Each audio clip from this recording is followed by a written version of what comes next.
Lauren Kunze. I run Pandorabots. We are the largest, most established chatbot development and hosting platform in the world. We have over 250,000 developers. We host over 300,000 chatbots. We've processed over 6 billion messages between bots and humans.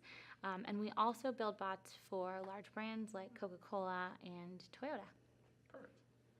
And what was it that really got you excited about the conversational space?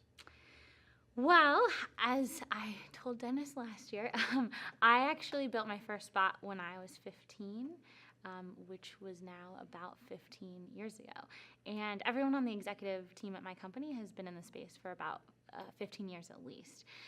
So we, started a really long time ago in the days of Alice, which is the chatbot that inspired the movie Her. Our chief science officer actually invented it. We support and promote development of an open standard scripting language for writing chatbots called Artificial Intelligence Markup Language. So I've always been really excited about the open standard side of things. It's kind of like the HTML of chatbots, or aspiring to be. The standard is used also outside of our platform. I'm just always been excited about the idea of empowering as many people who want to build bots. Awesome. And what do you think needs to happen in the next 1 to 5 years that really will change the landscape of conversation? Yeah, so we talked about this on our monetization panel a bit. The payments piece is what I think is really missing for developers to be able to start monetizing on messaging apps. Since I was speaking about standards, I think standards are super important. Right now, there are a lot of different messaging platforms, and the experiences are very siloed, very different in terms of how they communicate. So I think that in order for the promise of build once, be everywhere to come true, there's going to need to be some better standardization efforts in the industry. And then I also think the proliferation of voice devices in the home, in the car, are definitely going to help bring about the voice revolution, which will be huge when it comes. I often think that kind of having the screen and the voice together is going to be a big step forward too. Yeah, that definitely. Will, bring it into more people's reality, because the whole list thing is a problem in voice.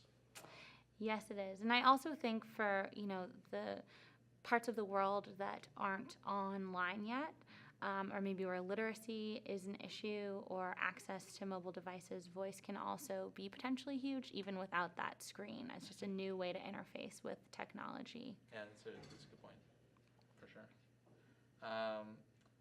Maybe thinking back 15 years, Mm-hmm. Can you remember that kind of aha moment that you had when you were like, oh yeah, this is the thing? Yeah, 15 years ago, my bot is actually still online today. It requires Flash to run. It's got a cool Pocahontas-looking avatar. It was called the Lauren bot. I was chatting with it the other day. I was showing it to someone, and I was like, where do you live? And it gave my home address, so that shows you what 15-year-old Lauren knew about privacy.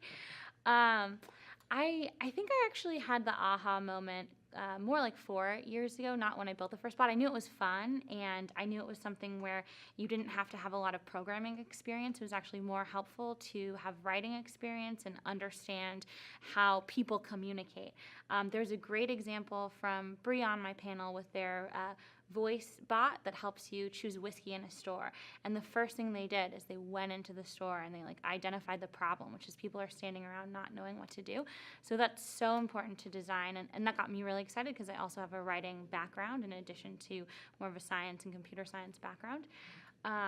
But I think 4 years ago is when I really started to believe that bots are going to be everywhere, and bots are the future of B2C communication, because people expect this 24/7 response, and the only way for a business to scale that conversation is through chatbots.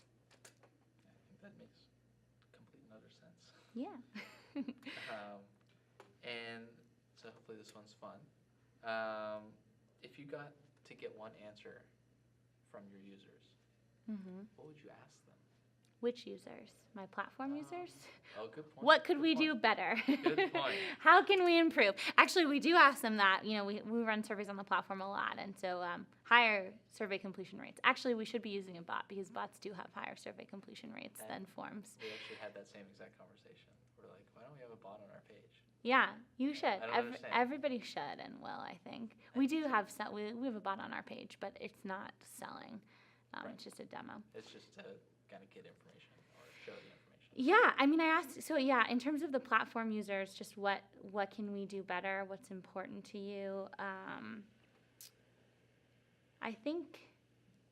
don't know. I think there's still a lot of misconceptions in the industry and misconceptions about the technology and what technology tools are right to use. So I guess it would be good to understand what people's pain points are and how we can better improve, but Perfect. that's about it. Perfect. That's all I have for you. Okay, thank you so much. Thank you.